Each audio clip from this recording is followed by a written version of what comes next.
Boa noite a todos, graça e paz. Estamos aqui reunidos mais uma vez para cultuarmos ao Senhor e para meditarmos na sua palavra nesse momento. Convido você que está me ouvindo para que pare um pouco com as suas demais atividades, reúna a sua família em suas casas, reserve esse momento para a adoração ao Senhor. Se possível, cante louvores com a sua família, orem juntos, orem uns pelos outros e se preparem emocionalmente e espiritualmente para receberem da palavra nesse momento. Peça a Deus para que te dê iluminação, que o Espírito Santo fale aos seus corações nessa noite e que possamos, como igreja do Senhor, separados fisicamente, mas unidos em espírito, sermos mutuamente nutridos e sustentados para toda boa obra, para sermos realmente bem capacitados pelo Senhor para essa semana que está para começar, que possamos ser sensíveis a ouvir a voz do Senhor, a seguir o seu direcionamento para as nossas vidas, ainda mais num dia tão especial, num dia tão bonito como hoje, dia do Senhor, dia para o glorificarmos. Então reserve esse momento de culto e de adoração a Deus também aí em suas casas, tudo bem? Vamos falar com Deus. Bendito Deus, nós te agradecemos pelo privilégio de estarmos aqui para ouvir da Tua Palavra.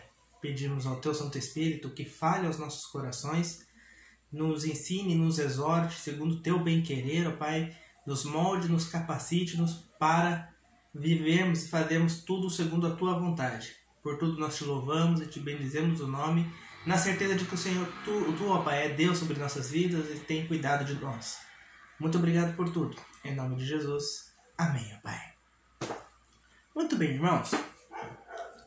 Hoje eu quero ler com vocês o texto que eu tenho trabalhado lá na igreja presencialmente. Então, quero que abram suas Bíblias na carta de Tiago, segundo capítulo, a partir do verso 14. Carta do apóstolo Tiago, segundo capítulo, a partir do verso 14. E assim nos diz a palavra de Deus: Meus irmãos, qual é o proveito se alguém disser que tem fé, mas não tiver obras? Pode acaso semelhante fé salvá-lo? Se um irmão ou uma irmã estiverem carecidos de roupa e necessitados do alimento cotidiano, e qualquer dentre vós lhe disser: ide em paz, aquecei-vos e fartai-vos, sem contudo lhes dar o necessário para o corpo, qual é o proveito disso? Assim também a fé, se não tiver obras, por si só está morta. Mas alguém dirá: tu tens fé e eu tenho obras. Mostra-me essa tua fé sem obras, e eu com as obras te mostrarei a minha fé. Crês tu que Deus é um só? Fazes bem, até os demônios creem e tremem. Queres, pois, ficar certo, ó homem insensato, de que a fé sem obras é inoperante? Não foi por obras que Abraão, nosso pai, foi justificado, quando ofereceu sobre o altar o próprio filho Isaque? Vês como a fé operava juntamente com as suas obras, juntamente com suas obras. Com efeito, foi pelas obras que a fé se consumou, e se cumpriu as escrituras, da qual diz: ora, Abraão creu em Deus, e isso lhe foi imputado por justiça, e foi chamado amigo de Deus. Verificais que uma pessoa é justificada por obras, e não por fé somente. De igual modo, não foi também justificada por obras a meretriz Raabe, quando acolheu os emissários e os fez partir por outro caminho? Porque assim como o corpo sem espírito é morto, assim também a fé sem obras é morta. Muito bem. Para começarmos a meditar nessas palavras da carta de Tiago, quero fazer uma pergunta para vocês, que eu gostaria que vocês tivessem um momento de reflexão. Se quiser, até pausem o vídeo para pensar um pouco antes de terem uma resposta. A pergunta é: o que é que tem mais valor? Aquilo que nós cremos, né? Ou seja, aquilo que nós pensamos e acreditamos a respeito de algo, pode ser no campo da fé, num campo ideológico, vamos também pôr nesse sentido, ou é aquilo que você faz? Entenderam a pergunta? O que é mais importante? Aquilo que você acredita ou aquilo que você faz? Aquilo que as suas ações dizem, né, ao seu respeito sobre quem é você. É possível que alguns, só de ouvir assim, já queiram dizer, não, é óbvio que o que é muito mais importante aquilo que você faz, né? Porque o pensamento por si só não nos leva a lugar nenhum. Enquanto o pensamento não vira ações, né? Enquanto as nossas ideias não se tornarem práticas, elas não vão a lugar nenhum. Mas na verdade, o fato é que ambas, tanto as nossas crenças quanto as nossas ações, são igualmente importantes porque são inseparáveis. Não dá para a gente querer dizer que pensa o que nós pensamos, enquanto as nossas atitudes deporem contra aquilo que nós pensamos, ou vice-versa, né? Ou nós mostrarmos um caráter que nós na verdade não temos, que nós na verdade não concordamos com as, né, sabe, que as nossas atitudes depõem contra aquilo que nós acreditamos. E é sobre isso que Tiago está falando sobre para a igreja nesse momento. O valor que tem, quanto que as suas atitudes são inseparáveis daquilo que você diz crer, né? É por isso que e aí começa-se o debate sobre salvação, sobre se a salvação ela se dá por aquilo que nós cremos, por aquilo que nós confessamos e confiamos, ou se dá por aquilo que nós fazemos com as nossas atitudes, né? E muitos vão dizer que para ser salvo é necessário atitudes, né? É necessário um impulso interior para que lhe motive-se a aceitar Jesus, a confessar Jesus, ou a se batizar de uma maneira muito específica, se submeter a um ritual de alguma igreja aceita ou culto para então ser considerado purificado, ou seja, querendo dizer que pela atitude, qualquer que seja, se alcança a salvação. Enquanto a linha reformada vai dizer que não, que a salvação, né, ou também a justificação, que é um ato fundamental do processo de salvação, é única e exclusivamente pela fé.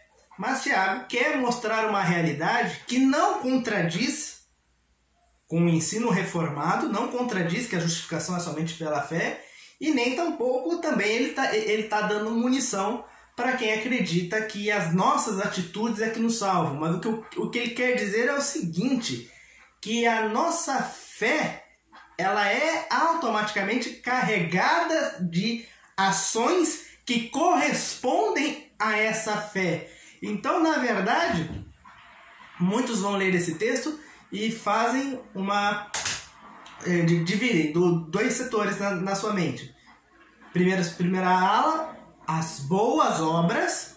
Segunda ala, a fé, né? Tipo, e o que é mais importante? As boas obras ou a fé? O que são as boas obras ou a fé? Mas não são duas áreas diferentes, mas são uma só. Por isso que eu quero falar que esse texto está tratando para nós sobre as obras da fé. Não são obras sem fé e nem fé sem obras, mas o texto nos fala sobre a importância das obras que a nossa fé devem manifestar.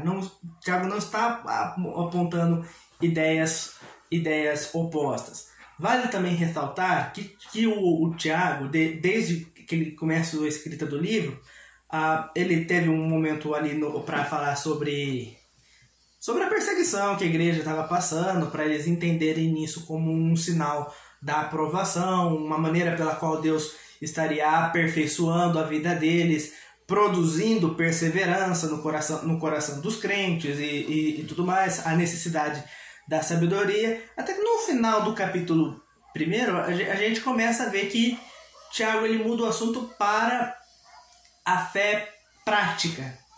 Ele fala sobre para nós sermos praticantes da palavra e não somente ouvintes. Eu já tratei sobre isso há algumas semanas atrás, né? E daí até ele dá o exemplo, né, do homem que se contempla num espelho, que vê que tá desarrumado e não muda nada, né? Tipo, e logo se esquece da imagem que viu, né? Assim é uma pessoa que ouve a palavra, mas não muda as suas atitudes para se adequar de acordo com o preceito moral, com o padrão estabelecido pelo Senhor. Então ainda dentro dessa parte, ainda dentro deste discurso, tudo isso aqui se encaixa, né? Tanto a parte que ele fala sobre a discriminação, sobre o trato diferente dentro da igreja, como agora essa sessão aqui que ele vai falar sobre as obras da fé. Também está subjugado ao discurso de como ser praticantes da palavra, né? Como manifestar a palavra que você crê, né? E agora aqui ele vai dar um puxão de orelha para aqueles que falam que creem, mas não fazem nada, né? E Tiago não considera a situação que eles estavam vivendo de fome, de opressão social, de marginalização, que os cristãos, que a igreja estava sofrendo como um todo. Ele não considera isso uma justificativa para deixar de exercitar a fé, de exercitar o cristianismo em forma de ações. Então vamos lá. Começa assim: meus irmãos, qual é o proveito se alguém disser que tem fé, mas não tiver obras? Pode acaso semelhante fé salvá-lo? Ou alguém que diz que crê, mas isso que ele confessa não se converter em ação nenhuma. Ele vai dar um exemplo. Se o irmão ou uma irmã estiverem carecidos de roupa, necessitados de alimento cotidiano, e qualquer dentre vós lhe disser: ide em paz, aquecei-vos e fartai-vos, sem contudo lhe dar o necessário para o corpo, qual é o proveito disso? Assim também a fé, se não tiver obras, por si só está morta. Então, ver assim, até um comentário interessante que a Bíblia de Genebra traz mostra isso. Ele não está se opondo à ideia da afirmação vigorosa de Paulo aos Romanos, quando ele fala que o justo viverá pela fé, que o justo vive pela fé. Mas o que ele quer dizer aqui é que essa fé pela qual vive o justo é uma fé que se mostra nas obras. É uma fé que se torna visível, que se expressa. É uma fé que atende aos pobres. A mesma fé que nos justifica, é uma fé que se põe em serviço, né? É uma fé que se faz servo uns dos outros em amor. Não é uma fé vazia, não é uma fé de apenas declarações bonitas. Uma vez eu ouvi também uma frase que acredito que cai muito bem para esse contexto, né? Mais uma poesia até, né? Mas uma frase que diz assim, que o amor é aquilo que o amor faz. O que isso quer dizer? Que amar, que o amor se converte em atitudes. Amor não é só sentimento, o amor não é só a disposição do seu coração em relação a outra pessoa. Amor não é só você confessar, não é você falar eu te amo, não é você recitar poesia, não é você falar um monte de coisas bonitas e agradáveis para a pessoa, mas é aquilo que efetivamente você demonstra e faz pela pessoa. Não adianta, né, um casal namorado, né, virar para o outro e falar: eu te amo, eu daria a lua para você, essas flores do campo aqui não se comparam à sua beleza. Ele pode até dizer isso, mas o amor de verdade vai se mostrar quando um dos dois fica doente, o outro está lá para ajudar. O amor de verdade vai se mostrar quando um dos dois estiverem tristes, estiverem enlutados, e o outro estiver lá para suportar. O amor de verdade vai se mostrar quando eles estiverem passando por lutas, mas passarem pelas lutas juntos, caminharem juntos e se entregarem para fortalecer um ao outro. Tipo, então, ou seja, o amor se mostra naquilo que o amor faz, não apenas por aquilo que ele diz ser. A questão é, não é o que o amor diz que ele é, mas é o que o amor prova ser. De igual modo, tô trazendo esse exemplo meio lúdico aqui, assim também a fé. A fé é aquilo que a fé faz. Não adianta você dizer que crê se isso não vira atitude, né? Tipo, aqui o autor falou, do que adianta alguém falar que tem fé, que anda com Deus, mas quando tem algum pobre necessitado passa por lado, a pessoa fala, Deus te abençoe, paz do Senhor, Deus te dê em dobro, e tendo condições, não fazer nada pela pessoa. Não se dispor a ver se ela está precisando de alimentos, se ela está precisando de roupas, ou se às vezes ela está precisando de algum suporte emocional, de algum suporte espiritual. A fé, ela vai se manifestar realmente em atitudes de entrega pela pessoa. E do que adianta a pessoa falar que tem fé, que confia na palavra que diz: amarás ao Senhor teu Deus de todo o coração, de toda a tua alma, de todo o teu entendimento, com toda a tua força, e ao teu próximo como a ti mesmo, se quando tem um próximo necessitado, você não fizer nada por ele. Que tipo de amor é esse? Vamos entender de uma outra forma. Se fossem as nossas mães passando por necessidade, a gente ia apenas dizer para ela, não, Deus vai te abençoar, ou a gente ia nos virar de ponta cabeça, se necessário fosse, para atender a necessidade de nossas mães? Se fossem nossas esposas, se fossem nossos filhos que estivessem precisando de roupa ou carecidos de alimento, a gente só ia falar, Deus te abençoe e vá em paz? Ou nós iríamos fazer o que fosse necessário para dar o que eles precisassem? Exatamente. O amor, né, aquilo que você crê, se evidencia naquilo que você faz. A fé se manifesta nas atitudes. E para mostrar quão vazio é a crença por si só, olha o exemplo pesado que o autor dá para nós. Mas alguém dirá, tu tens fé e eu tenho obras. Mostra-me essa tua fé sem obras, e eu com as obras te mostrarei a minha fé. Crês tu que Deus é um só? Fazes bem. Até os demônios creem e tremem. O que ele quer dizer com isso? Adianta simplesmente crer no sentido de tomar conhecimento que Deus existe e até esboçar um mínimo de reverência por Deus? Não, porque isso até os demônios fazem. Os demônios sabem que Deus existe, os demônios tremem de medo ao ouvir do nome do Senhor.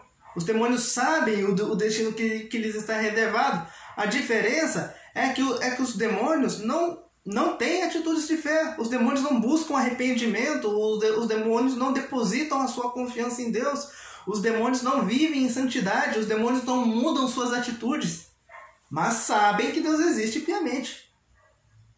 Então, apenas saber das coisas espirituais, saber que Deus existe, saber das coisas que a Bíblia nos ensina, sem deixar que a palavra nos molde e nos coloque em atitudes transformadoras, atitudes regeneradas, que evidenciam um coração restaurado e renascido no poder do Espírito Santo. Enquanto isso não acontece, é uma fé vazia, uma fé morta. Em outras palavras, uma fé inexistente. Não existe uma fé que não se converta em ações. A fé que devemos ter no nosso Senhor e Salvador Jesus Cristo, a fé que devemos ter que somente a obra dele que nos salva, é uma fé que molda as nossas atitudes. Ninguém apenas diz que é cristão, mas nós provamos o tempo todo que nós somos cristãos, que nós andamos com Cristo, que nós somos discípulos de Cristo. As nossas atitudes denunciam isso. E isso é muito importante de ser frisado. Frisando ainda esse ponto, não existe fé que não se manifeste, né? O próprio autor ele dá 2 exemplos para melhor ilustrar esse conceito que ele quer passar. Que o primeiro exemplo é o de Abraão. O de Abraão é um exemplo delicado, por quê? O de Abraão é um exemplo que foi utilizado também pelo próprio apóstolo Paulo para justificar a verdade que ele declarava de que o justo vive pela fé. E Paulo também utilizou essa mesma citação, né? Abraão creu em Deus e isso lhe foi imputado por justiça, porque Paulo queria provar o ponto seguinte, que antes de Abraão fazer qualquer coisa, antes de haver circuncisão, antes de haver lei, antes de Abraão guardar sábado, antes de Abraão deixar de comer carne de porco, antes de fazer qualquer coisa, antes do surgimento da lei, antes de qualquer coisa, o que houve de fato? Qual que foi o vínculo primordial entre Abraão e Deus? A fé. A fé foi o elemento pela qual Abraão foi considerado justo. A fé na promessa de Deus, a fé na palavra de Deus. E Tiago vai usar esse mesmo exemplo, vai falar de justificação também, mas não no sentido como Paulo defendeu, que era para Paulo usou a expressão justificação para falar da justificação que Cristo opera, né? Da maneira como Cristo considera o pecador purificado seus pecados, porque pagou o preço por eles, e como a justiça de Cristo é imputada na vida daquele que crê, na vida daquele que ou seja, pela fé recebemos a justificação de Cristo, recebemos a justiça de Cristo. Ponto. É isto que Paulo diz. Justificação no sentido como Tiago vai trazer é como um exemplo muito bobo, mas bem eficaz, é justificação no mesmo sentido de justifique sua resposta, né? É quando, tipo, você crê, então justifique a sua crença. Quando você prova o que crê, você mostra nas ações aquilo que você diz com os lábios, ou aquilo que você realmente tem no seu imaginário, no campo das suas ideias. Ou seja, uma coisa é Abraão conversar com Deus e falar: Senhor, eu confio no Senhor, eu confio nos teus caminhos, a minha vida está em tuas mãos. Mas quando Abraão foi fielmente obediente a Deus, a ponto de dar o seu único filho, o filho da promessa, detalhe, único filho não, né? Mas o filho da promessa, preparado por Deus, o cumprimento da promessa, colocou ali por cima dos galhos secos, o amarrou e estava pronto ali para executar o sacrifício, segundo Deus lhe tinha ordenado. Ali, a ação mostrou que a confiança que Abraão tinha no Senhor estava acima de toda a prioridade da vida dele. De que por mais que o próprio Isaac, né, era a dádiva de Deus para a vida dele, era o cumprimento da promessa de Deus na vida dele, ele não negou a possibilidade de entregá-lo se isso ainda satisfizesse a santa vontade do seu Senhor. A ação de Abraão provou aquilo que ele cria, mostrou o que estava dentro do coração dele de fato. Então, essa atitude justifica realmente que desde o começo ele, de fato, tinha uma fé inabalável no Senhor. Deus lhe confiou uma fé que realmente era mais do que palavras, mas eram ações. Foi o fato de Abraão abandonar sua terra sem saber para onde ir. Foi o fato de, para todo momento que Deus deu uma orientação a Abraão seguir a risca. E isso fez com que Abraão de fato fizesse ser conhecido como pai da fé, mas não apenas pai da fé no sentido de que as coisas que Abraão cria eram importantes, mas Abraão evidenciou tudo aquilo que ele acreditava nas suas atitudes. Um outro exemplo, também um pouco menos valorizado, mas nem por isso menos importante, é o da prostituta de Jericó, Raabe. Isso no tempo de Josué, ou seja, o período da entrada na terra de Canaã, da conquista das terras que Deus tinha prometido dar a Abraão, né? Logo a sucessão do ministério de Moisés.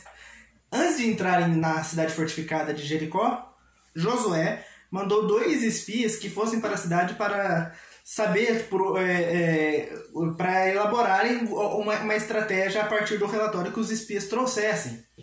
Na cidade, a prostituta Raabe deu acolhida para os espias, sabendo que eles eram homens dos hebreus, né, que pretendiam passar por Jericó, e como os sinais que Deus estava operando no povo durante toda a peregrinação já estavam sendo conhecidos, o povo de Jericó já estava alerta em relação a isso e já estavam com medo dos hebreus. Estavam atentos.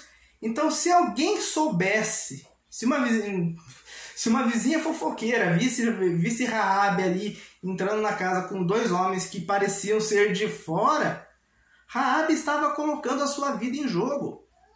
Raabe, natural de Jericó, negou a sua cidade, negou as suas crenças, negou toda a sua cultura, reconhecendo a soberania do Deus dos hebreus, dando acolhida para os espiões e ajudando eles a partirem em segurança.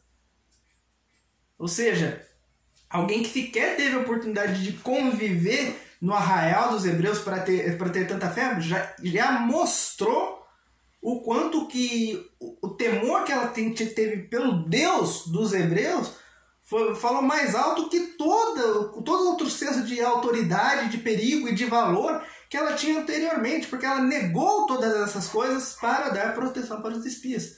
E isso também justificou, né? Justificou a sua fé, mostrou aquilo que ela acreditava, né? E tanto foi importante que depois da tomada de Jericó, ela passou a fazer parte do povo, e mais do que isso, ela foi chamada para ser parte da linhagem do Messias, da linhagem de Jesus.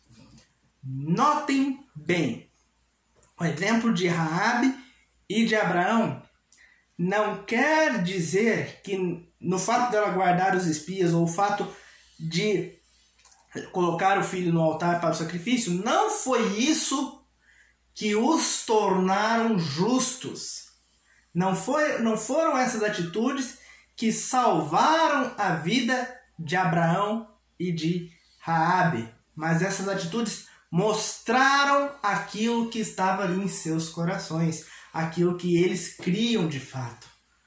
Mostraram toda a confiança, reverência e temor a Deus que eles nutriam em seus corações. Sabendo da íntima relação entre a fé e as obras, né, e as atitudes com que elas se expressam, concluímos que a salvação é somente pela fé, e que não existe fé que não se evidencie nas nossas vidas. Portanto, que possamos buscar o direcionamento do Senhor para as nossas vidas, de modo que aquilo que confessamos com os lábios claramente esteja dito também pelas nossas atitudes. Que ao longo dessa semana, aquilo que você diz acreditar sobre Deus, se você acredita, se você fala para todo mundo que você confia nas Escrituras, que você se pauta pela palavra, não apenas diga isso, mostre isso. Se você diz que ama o seu próximo, não fale, mostre amor. Se você diz que reverencia e ama Deus acima de todas as coisas, não fale, mostre que você ama Deus acima de todas as coisas. Que buscar a Deus está acima de todas as outras prioridades na sua vida.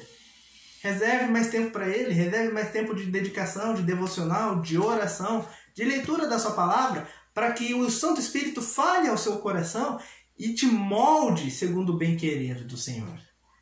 Esse é o meu desafio à Santa Igreja do Senhor nesse momento, para essa semana, que o Santo Espírito nos dê esse direcionamento, nos dê a paz e nos guie segundo todo o seu bom propósito. Por tudo nós louvamos, adoramos e engrandecemos o nome do nosso Criador.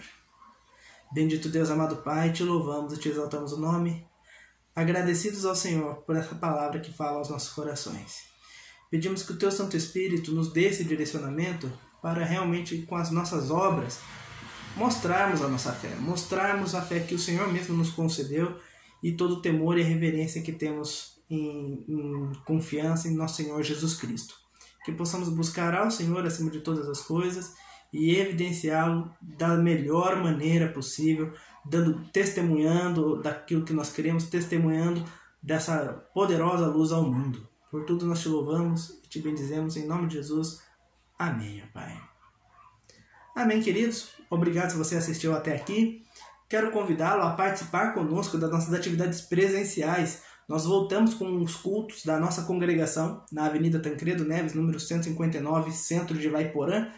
E então nós temos a escola dominical, 9h30 da manhã, e o culto solene, 7h30 da noite. Venha participar conosco e também não deixe de curtir a página da Igreja Presbiteriana de Vaiporã no Facebook. Lá tem todos os vídeos de mensagens, pregações e também das reuniões de oração.